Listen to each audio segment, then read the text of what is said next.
All right, so let's get started. Good evening first to the East and West Coast folks, and good morning to those who actually dialed in all the way from China. My name is Yishu, and I'm with the JJ Lake Business Center, and I will be the host tonight. It's actually the first time I'm hosting an online session. I'm still adapting to it.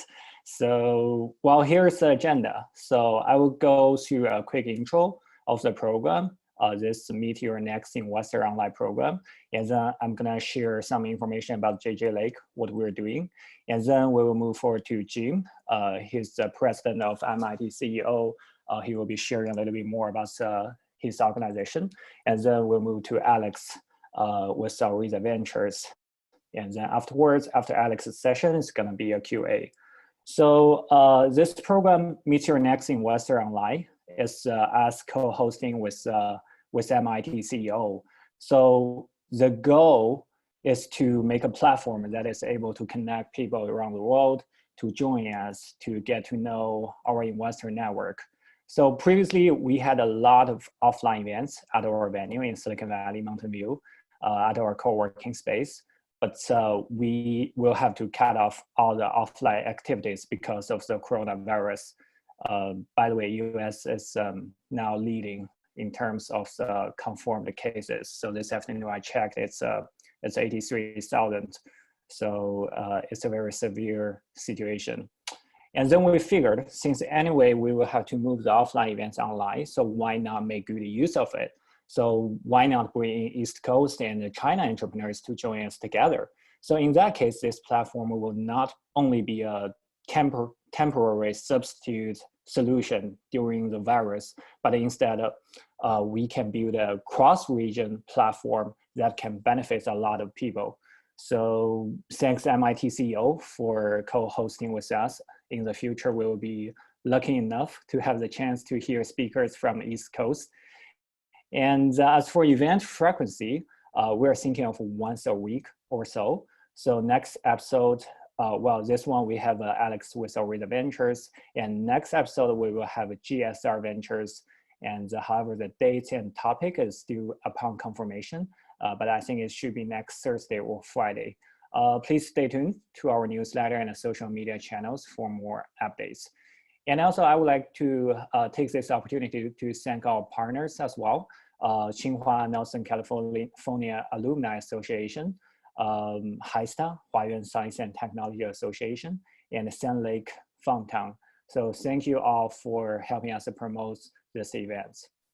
So that's pretty much about the program. As for JJ Lake, as you may know, we're running a co-working space in Mountain View, Silicon Valley since last June. And essentially, we're backed by our venture capital firm back in China called Oriza Holdings. We have been doing equity investment since 2002. We do two types of equity investment. One is a fund of fund. So far, we have invested in more than 90 portfolio funds, including Nelson Lights Capital, SoftBank China, Six Dimensions, those top tier VCs. And also we do direct investment as well. We have in total 6 funds, 5 are in RMB and 1 in USD, which is our Oriza Ventures.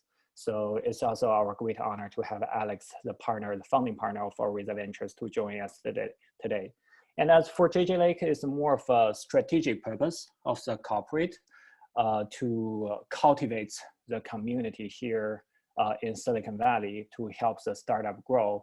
And if you're a startup, want to explore, want to build your business empire here in the US, and we can be local to help. And if you, by any chance, is looking forward to tapping into the China market, and we definitely have more resources back there.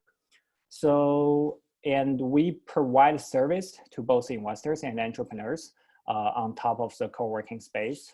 We now provide deal sourcing, due diligence, and executive programs, training program to company management team. And also we provide startup company registration, fundraising consulting service to startups. Feel free to check out our website or social media to learn more. Now let's move on to MIT CEO, our co-host. So I guess President Jim will give us an introduction about the MIT CEO. Please, Jim. Okay, thank you, Yifu. I'm gonna share you guys my slides. Hopefully, let's try if you can see this. Can you guys see this? Can someone tell me? Okay, yeah. Great. I can see it fine. Great, thanks. All right. Firstly, thank you, Yifu, and thanks, Alex, for coming as the first speaker for our series event. So my name is Jim, Zhao Ji in Chinese. I'm the co-president of MIT CEO, Chinese Entrepreneurs Organization. So as you can see, our slogan is connect minds and connect hands. You may know that MIT's slogan is Math and Manuals, which means man and hands. So our slogan is come from there. All right. So we are a pretty young organization. We started 3 years ago in 2017, but now we are becoming one of the most active entrepreneurs organization in Boston area, and definitely one of the most active entrepreneurs organization, Chinese speaking entrepreneur organization. So last year we held 23 events, and almost 2 events a month, and including different all types of events. So the attendees are totally more than 1,300, and so we are basically focused on the community. So far we have 125 CXOs. We called it CEO Club, and including some people is Forbes 30 and 30, 35 and 35, etc. The total followers from email list or WeChat group, is more than 2,500. Okay, so here is our idea about this community. So we focus on people basically. So as a startup and the VC community, we have different types of peoples, young professional investors, scholars, entrepreneurs to be, and startup founders. So in our mind, we think we focus on startup founders, entrepreneurs to be, those two. I'm sorry about investors, but we are not on your side, because we think as a startup founder, entrepreneur to be, there are more need help from the very beginning, from very seed idea to finally become an entrepreneur. That there's a long way to go, and we really want to build our community that help each other, and to bring in the resources and make everybody there can grow faster. Okay, here I show you some pictures about some idea, give you an idea about what events we held. So we have big lectures with panel discussions. We have small fireside chat. We also hold some ad hoc, very big events. At this time we hold Dr. Inua Lee when she visited Boston, and we held a huge event which brought about more than 400 attendees for only one event.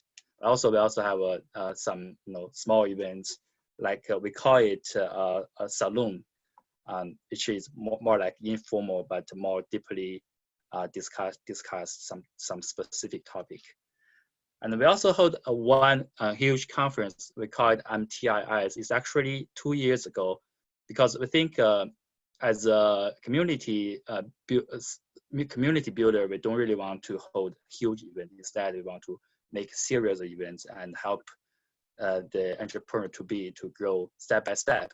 So this is called MIT Tsinghua Innovation Summit, but it's also good, and it's also branding our organization as well. So I suppose this year, because we all know that coronavirus now become a huge thing. So we, as a organization, we also want to do something. So we actually start Wuhan donation firstly, and we donated thousands of the protection suits suite and to Wuhan. And also we held a webinar. It's about coronavirus and its influence on economic and startups. It's held actually 3 weeks ago.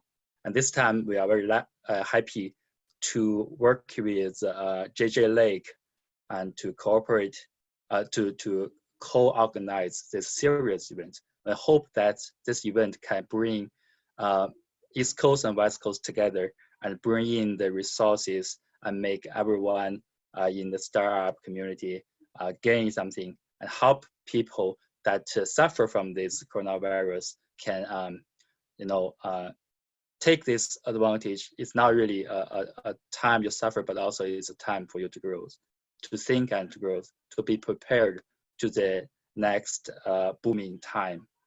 Yeah, so that's our idea. And that's all from me. Yeah, thank you. Thank you, Jim. Thank you very much. That's a great introduction and very engaging. And that reminds me that I should have brought on the slides demonstrating our business as well. Yeah, so before we move on to the next steps, some ground rule here. Please save your questions until Q&A session, because we will be having, I would say, at least 20 minutes to do so after Alex's session. And feel free to raise hands if you have any questions. And also, we will be recording today's session as well and put it online afterwards. So yeah, I guess pretty much it is. So now let's move on to Alex's session. So as you may know, Alex is a founding partner of Oriza Ventures since 2015. And he was Saifu Partners, venture partners before Oriza, and oversees cross-border investments. And also before that, he was the founder and CEO of PICA, P-I-C-A, 掌中无限, and it's one of the earliest China internet company. So now let's move on to Alex's session. Alex. Hi, Yifu. Can you see my screen? Yes. Okay. Yeah. Thank you, Yifu, for this opportunity. I'm very happy to be on this online session with JJ Lake and MIT CEO organization, and also thank you for everyone getting online. Right now it's a new time. We'll have to be adapted to the online sessions for many things. So today I'd like to cover a few topics. One is people we probably all are want to know how long this COVID-19 pandemic will last. I'll share some of the data and my view. And secondly, what's the impact to the overall economy? And also thirdly, what the VCs are thinking, what's their response to the market, and what the VCs advise to the startup founders and CEOs. Before that, I'd like to just say a few words about Oriza Ventures. We are based here in Silicon Valley, a typical early stage venture capital. We invest in seed round and A round. Check size can go from a few $100,000 to a few $1 million. Well, we can either lead a round or participate or syndicate a round with other investors. So our focus has been in artificial intelligence, enterprise software, and also healthcare. We like companies with some technology innovation or barrier, and also very close to business. And so far, we've made investment in over 50 companies here, and they are in many different verticals. So our fund is still investing during this COVID-19 situation. There are some deals we are closing now, and there are some companies we are talking to. So if any of you are still raising money, feel free to contact me, and we'd be happy to talk about it. Now, the first topic is how long will the pandemic last? There are several stages in my view. Now, the first phase is containment. That's I think most countries are doing now. especially in the US. I think half of the country is in lockdown status. That's a way of to contain the spread of the virus. And if you've heard Dr. Anthony Fauci, he has some interesting comments to see when we'll see the situation get better. So basically, he's saying we need to pay attention to the daily new cases. At this point, we can see all the charts. The global infected cases are over 500,000 now, and in the US, it's over 80,000, and they still growing very fast. So Dr. Fauci basically means when you look at the daily increase, when it's flat, that means we are probably getting over the worst time. And when the numbers goes down, then we have a better idea of how the virus can be contained. So that's kind of the first projection of the timing, how we can see the situation getting better. But then the next question is, will there be a second wave? And that one is still uncertain. I think people may have different views, but the questions is after the first containment, if we let people go back to their normal social activity, will there still be someone who carries the virus and can spread it again? And if that happens, how do we balance the social activity and the second wave?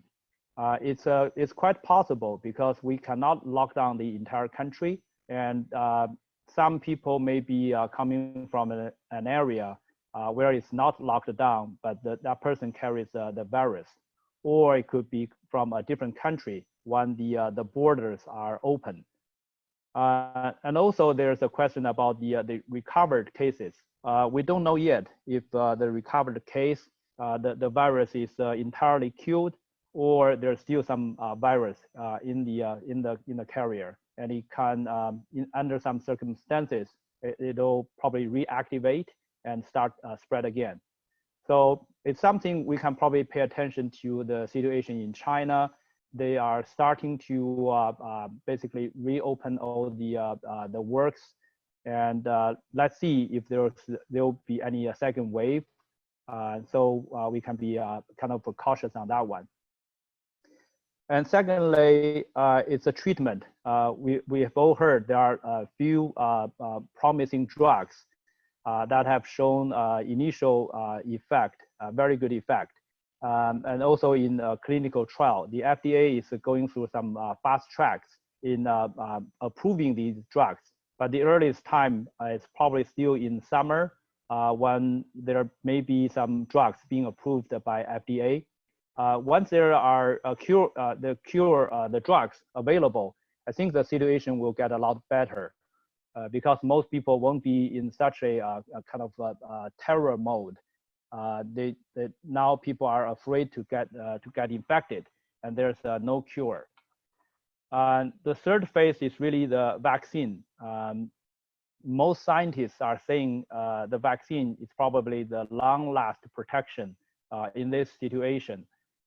Also because the virus is not really mutating very quickly.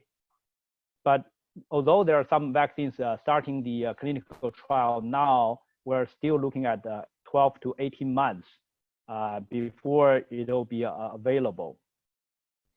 So if you look at most of the experts, people are kind of saying this situation may last into next year.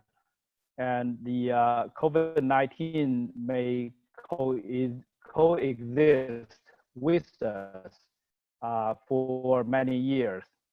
So before the vaccine is available, how active the social life will come back to the original status is still a question. We want to be patient and careful to see how things will evolve from here. Now, what's the impact on the economy? You look at the data which just came out today. The second week, or the last week, the unemployment claims has gone to 3.3 million. this is really history, right? If you look at the previous peak, the one in 2009 is about 660,000. And also the other one is about 40 years ago, close to 700,000. But last week in US, it's already 3.3 million. And some people are still estimating in second quarter, the unemployment rate will get even higher. Morgan Stanley thinks it's 13%, while the St. Louis Fed president thinks it'll go to 30%. So that is quite significant. And if you look in between the percentages, another analysis shows there's about 37 million US jobs at risk. And most of these are kind of low wage jobs. And there are different categories, mostly in the food and beverage. We know now most of the restaurants cannot open. And there's retail problems and travel, entertainment, sports, etc. So most of these will have a dramatic impact on the overall economy. And on the GDP side, you can look at the chart. Again, Q2 GDP might plunge 30%, predicted by Morgan Stanley. And the Fed's president, St. Louis, also thinks it'll be even further to 50% drop. For the full year, it's somewhere, it's a minus, either 1.5% minus by JP Morgan, or minus 3.8% by Goldman Sachs. It's kind of a consensus that the GDP will drop significantly in second quarter, and for the full year, it still be minus, but how things will do in the second half of the year is still a question mark. Most people are optimistic it'll get better in the second half, but whether it can recover very quickly depends on many things, especially depending on how well we have the virus contained, and also the government policies on if there's a sufficient stimulus to the economy. Now look at the stock market. I think it's a good sign. We see some bounce back today and yesterday, especially after the stimulus package, the 2 trillion package passed today. It's a good signal, but if we look at histories, you look at the different charts on top, you can see on average, the stock market lost over 45%, and some cases even 70% in the times of a crisis, and takes about 5 to 7 years to recover. And you look at now, we have lost about 25%. I think the lowest point is about 30%. So it's still not the worst case. I'm not projecting that the stock market will get worse, but just by comparing the situations, some people believe the coronavirus will have a bigger impact in the previous financial crisis in the year 2008 or the 9/11 attack in the year 2000. If that's the case, then I think the stock market may still have risks in going down. And then how effective is the government's policy? We see the 2 trillion stimulus package. There's a potential tax cut, and also interest rate is close to 0. I think these are all very positive actions the government is taking. But mostly these actions are helping with the liquidity instead of helping the economy for recovery. As we talked about the unemployment rate, most people need the cash, or most companies need the cash to go through these crisis period. But these will not help them by spending more money. So the economy, when we look at how long the situation is, I think most people think it will take a longer time. the situation, JP Morgan thinks the situation will be more likely close to the 2008 situation. It takes time to rebound rather than a quick rebound after a natural disaster. So if that's the situation people are thinking, so the virus getting better may take time. The economy's impact is huge, and it will also take time for the economy to recover. So in that situation, the VCs are actually responding very quickly. The first thing is they are sending emails and notes to their portfolio company CEOs and asking them to be conservative on cash. I think Sequoia Capital is one of the first ones to send out the notes, and that one is also public. Maybe most of you have already seen it. If not, it's a good article to read. And so Sequoia Capital named the coronavirus the black swan of 2020. And in their letter, there are many very good suggestions in terms of how the company's CEO should be paying attention to. By talking to other VC friends, and also in some board meetings, we exchanged the views with other VC partners. I think mostly people are first priority is their portfolio companies. Most people are reviewing their portfolio companies. We are doing the same to see which company may be in a cash crunch situation, and do we have enough capital to help them go through this period. The second category would be the deals. Mostly we have signed terms with, and we continue to proceed to closing. At this point, we actually have some deals in that stage. So we are still moving forward without changing the terms or withdrawing from the deal. I also talked to a lawyer at Wilson Sonsini, and he's also seen many deals in the pipeline. And so far, he's seen most of the deals are still being closed. So if you have a term sheet and in the closing stage, move quickly. And it's still, I think most likely you can still get the cash. Now, the third category will be for new investment. For that one, I think most VCs are very slow.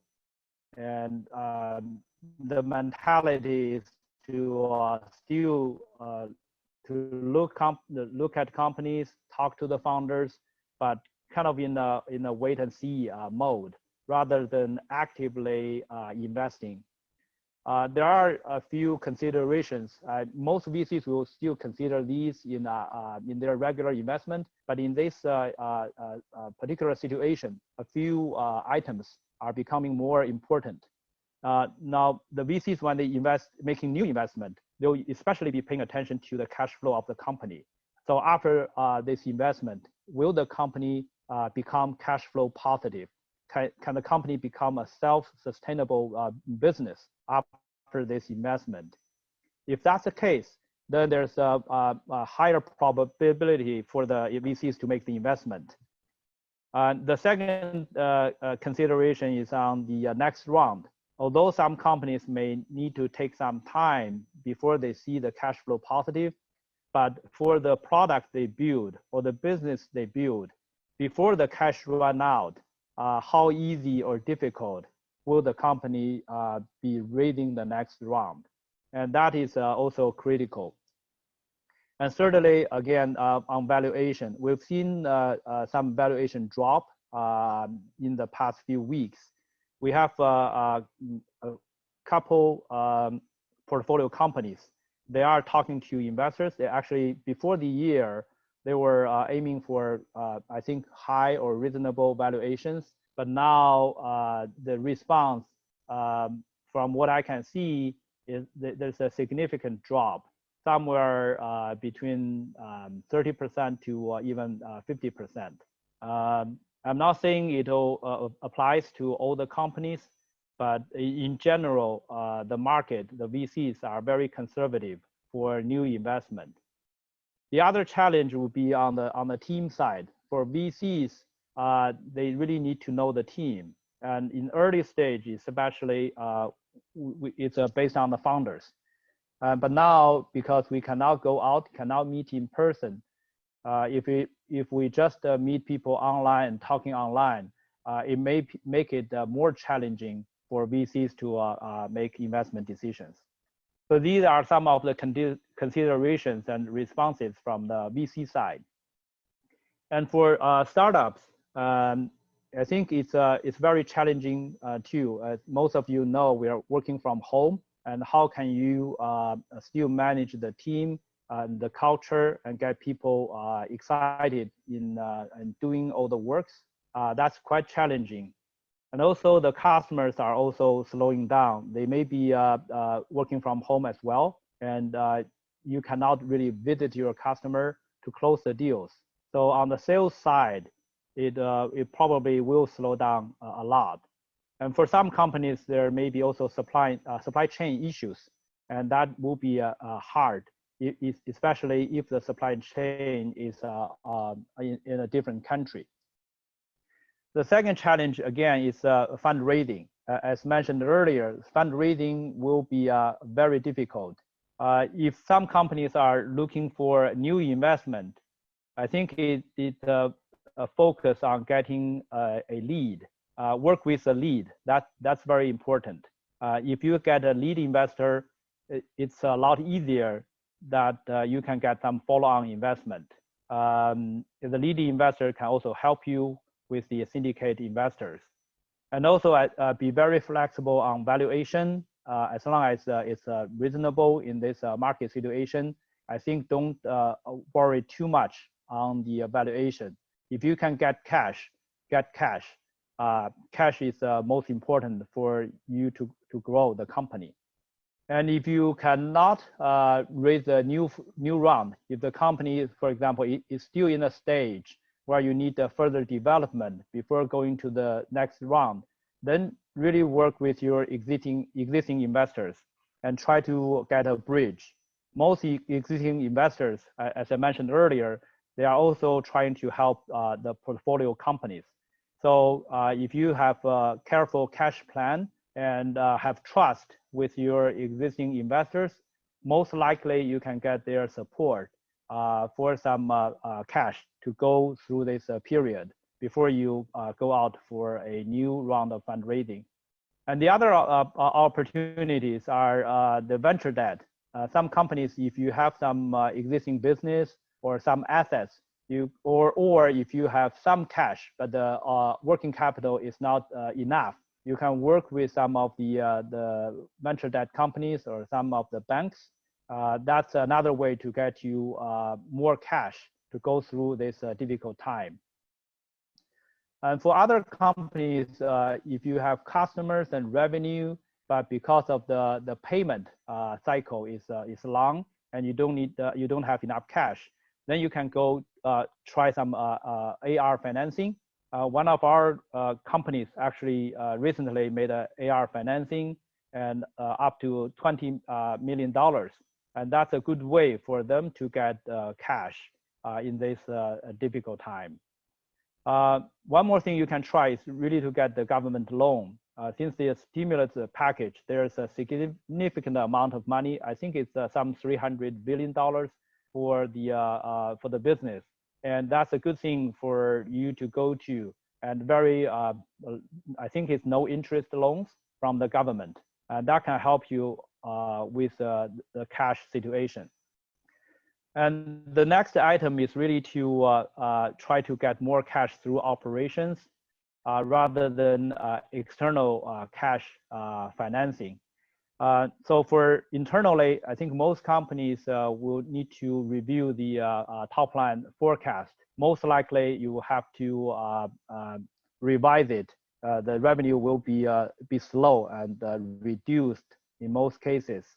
And also the next thing is to look at the costs and expenses to be more kind of creative to see how you can squeeze more from the existing teams. It's best not to let go of the people, but in some cases you may have to do it. The other thing is try to see if you can keep the people but improve the productivity and improve the efficiency of the operation. These things are also very important in managing through this situation. Especially, we're not talking about 3 or 6 months. We're probably talking about 12 months or even longer. So I think in the cash, if you don't have enough cash, most companies will have to think about a survival strategy or survival mode. How do you keep the minimum and to still make the company survival till after the pandemic? And for some other companies, if you have some cash, you are in a safe situation, but you cannot really expand. In that cases, I think you try to get ready.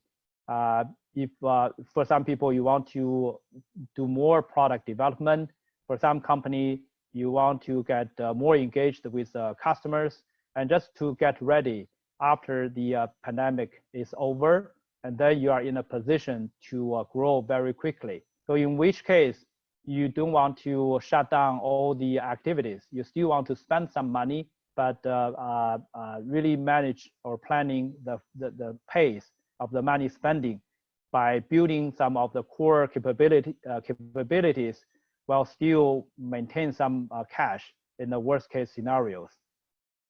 And for some companies who have enough sufficient cash, you may consider actually expanding the business. But I think expanding is more relative.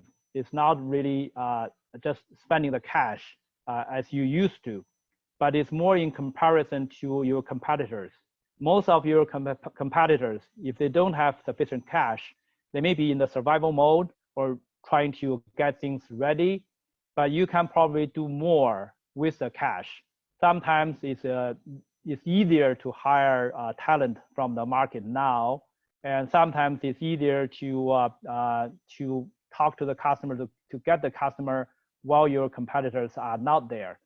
So when you have plenty of cash, you may be able to afford to spend a bit more in getting the development and customers. And when the pandemic is over, you may have the opportunity to become the market leader and outrun your competitors. Now, for you to who want to raise capital, just so you know, there's still abundant capital on the market. If you look at yields in value, it's still historical high. It's slightly lower than 2018 in the total volume and the deal count, but it's still the second highest in the past decade. And if you look at the dry powders, meaning the cash at hand for the VCs to invest, I think last year, globally, there's still over 200 billion cash. So all these cash will have to invest. Although the stock market has a significant impact, the VCs are not directly related to them. There may be a time lag between the stock market and the VC, and also the VCs have the money, so they can still making investment. If you look at the last year, the early stage deal size still growing, and the valuations is still growing. That was a good sign. But now, since the valuation drops significantly, you can use these numbers as a benchmark if you were to raise capitals. So, for example, in the seed round last year, the average is size is 1 million and valuation 7 to 8 million. For the early stage, the round size about 6.5 million, valuation about 25, 30 million. But this year, there will be some significant changes, but you can use these numbers as a benchmark. Any opportunities?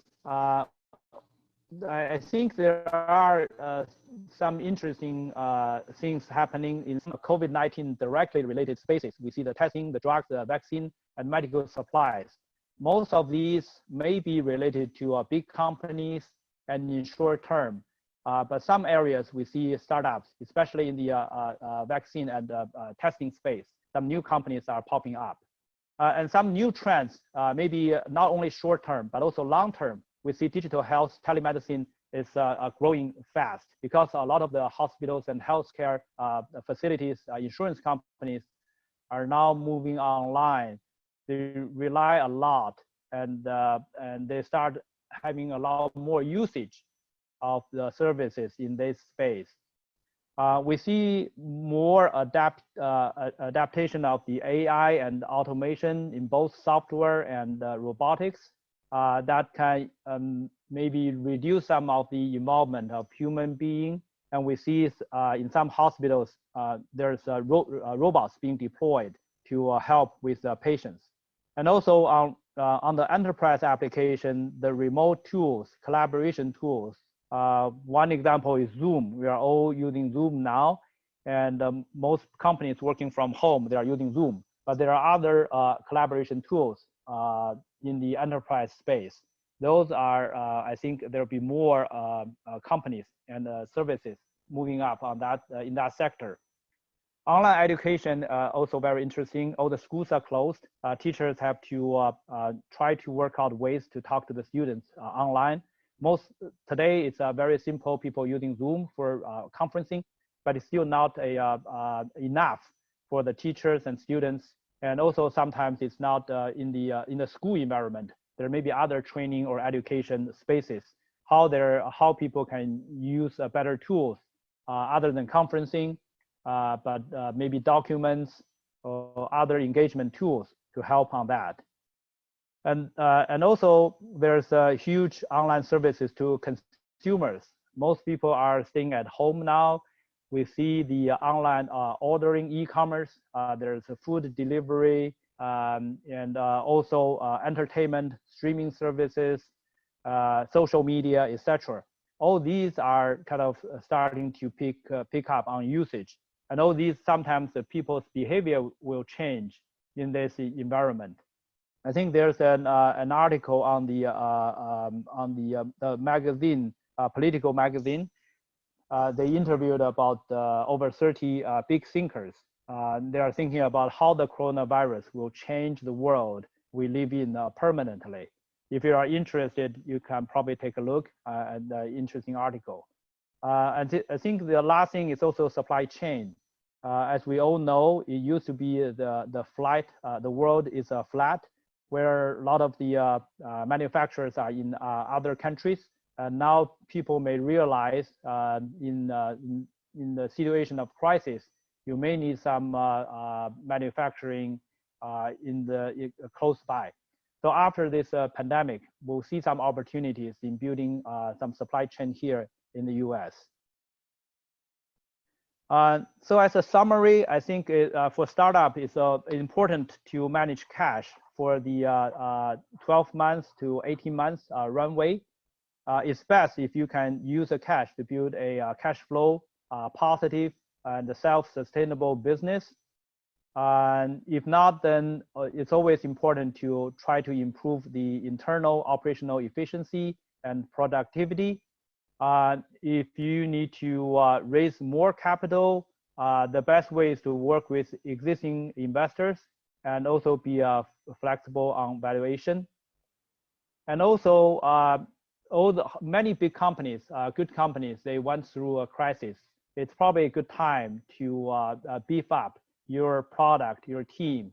And so don't worry. I think the epidemic will finish sooner or later, and the business will come back. And we need to make the company ready when the environment is better, so we can go back and grow the company faster and outrun your competitors. And lastly, hope everyone to stay healthy and safe. That's my presentation, and thank you very much. Thank you, Alex. Thanks for sharing. So we already got some great questions in the channel. So for anyone who want to ask questions, feel free to type in the channel, or you may also raise hands. So let's do the first question here. So it's from AP. So he's asking, can you share actual numbers of what seed stage valuation you're seeing today? I believe Alex got a slide showing that, I think. Yeah, I think that's the one we're talking about, right? Yes, I think so. I hope that answers your question, AP. So this is just some data points for you to look at. You know, it varies a lot, and in the past years, valuation has been going up gradually. I think in the seed stage, early seed, if it's first money, you get some companies. I think in the before the coronavirus, some companies are still in the around the 5 million, 4 to 6 range. Some maybe you go through the YC combinator, and some accelerator. The valuation may be somewhere between 8 and 10.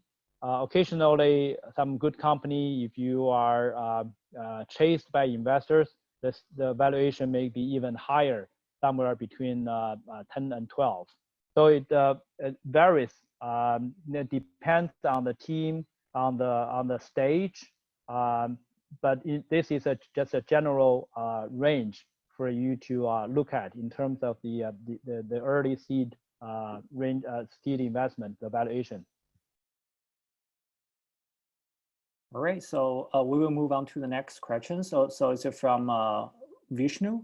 So asking, what are the kinds of early stage startups you're still looking to invest in this climate? So I guess the real question here is, does that make any impact on your existing investment strategy for Oriza Ventures? Yes, so we are still looking at opportunities. I think right now for like A round, if your company wants to raise 5 million to 10 million, that may be a bit challenging. And we are still more active on the seed side, where companies may want to raise somewhere between 1 and 2 million. And the reason for that is most of the seed round, there are syndicating investors. So if you the founder gets like 3 investors or 3 to 5 investors, they can range from 200,000 to 500,000. That can get you to the maybe 1 to 2 million range. So for each investor, the exposure is not great, and if the team is really good, you can get one of the investors to lead the round. The other investors may be may feel lower risk to participate in this round. So we see the seed investment is a lot easier to close, and we are still very active in making that. For A round, again, as I mentioned earlier, if we cannot meet the team, cannot do the due diligence with the customers, it's difficult for our fund to lead an A round. But if the company has already talked to a potential lead investor and they have already engaged, and the lead investor still wants to move forward, but you still need a bit more money to fill in, then we are in, I think it's easier for us to participate in the A round situation. All right, so next question, we got a question from China. So some Chinese company is asking, they're planning to go to Silicon Valley or to explore the overseas business. Is there any specific advice on that part to explore the US market at this very moment? Yeah, I think it may be difficult at the moment. You know, the borders are closed right now, and so I would still think probably this time it's better to get more information or research through online. You can either engage with someone here or talk to potential customers, business partners, or investors through online to gain more information and get prepared. I think the earliest time is probably after the virus is being contained and the government allow for the travel between the countries. That's probably the time for you to come over. And for business, it also depends. I think for Chinese companies to come over to the US, the B2C business it's probably easier to start. The B2B business may be a bit more challenging. And also it depends on if you have very good technologies and the product. It really varies. So I cannot give you just the overall answer. But I think for you to get more information and try to tap into the local community, the local VC community, local startup community, and try to get the right team members or partners here to work with. That will probably help you a lot when you try to start the business in the US. Thanks, Alex. So the next question is from Cecilia and asking if you may shed some light on the impact of the virus Black Swan on the education tech companies. So will that be a stimulus to the online education penetration in the long term and accelerate the development of online companies? So I believe it's on your last slides, right? Yeah. So I think education, online education, I think the overall should be a positive environment. As mentioned, most people, the schools are closed. A lot of people have to stay at home, and the schools need to continue. And some parents still want the kids to keep learning something, although it is still challenging how effective this is. But people are trying to get used to it. So we do have a company. They are doing online education. As mentioned, they are raising a new round, and there may be some valuation challenges, but they are closing with investors, and they have seen actually quite some more usage or adoption of their services during this environment. So overall, I think online education is still a positive impact. That's my view. So the next question is from Wendy and asking, could you give some examples of startups that are doing a great job with their digital transformation? Digital transformation. That's quite broad. Let me think. An example. Well, I can give you an example of one of our portfolio companies. The company is doing we call it autonomous store. It's similar to the Amazon Go. So the company, they are developing all the AI technologies with cameras, the vision, computer vision technologies, machine learning. So they have all the technologies to help traditional retail stores to make it more intelligent and without a cashier. Quite the same, very similar experience as Amazon Go. So they have deployed a container type of store in an airport in Europe. So that store is actually has no cashier inside. People can just swipe their credit card and get in and grab anything they want and just leave. So that store has been operating very successfully. They see the retail partner, if the revenue is probably 30 to 50% growth over their other stores, and there are more. The users are really really like it. They think that's kind of the future of the shopping experience in the small retail stores. I think that's kind of an example of the digital transformation.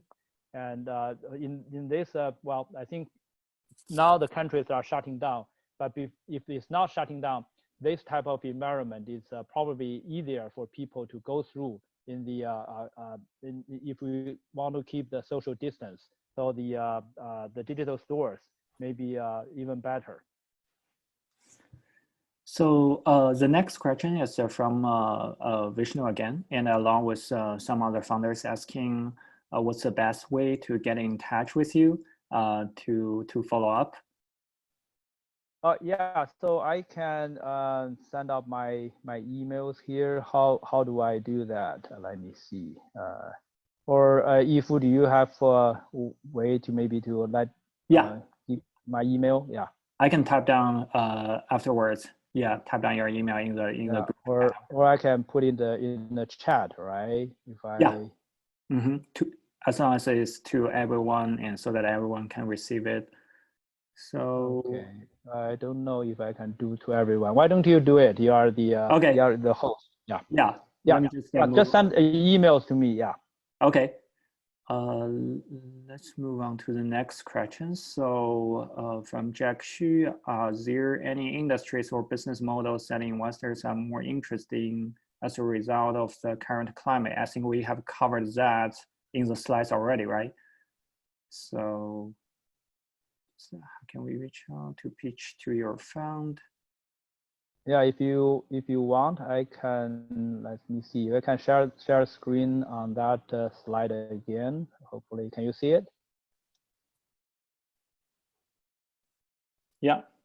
Yeah, so that's probably the slide to answer the question. All right, and the last question we have is from Jack Xu. And what are your thoughts on the impact of the virus on the legal and the legal tech industry? So do you think customers are more or less willing to test out cost-saving technologies in the current climate?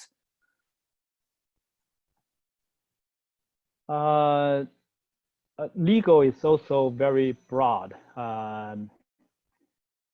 We actually have seen quite many companies in the past few years. They are doing machine learning, natural language processing for the legal works.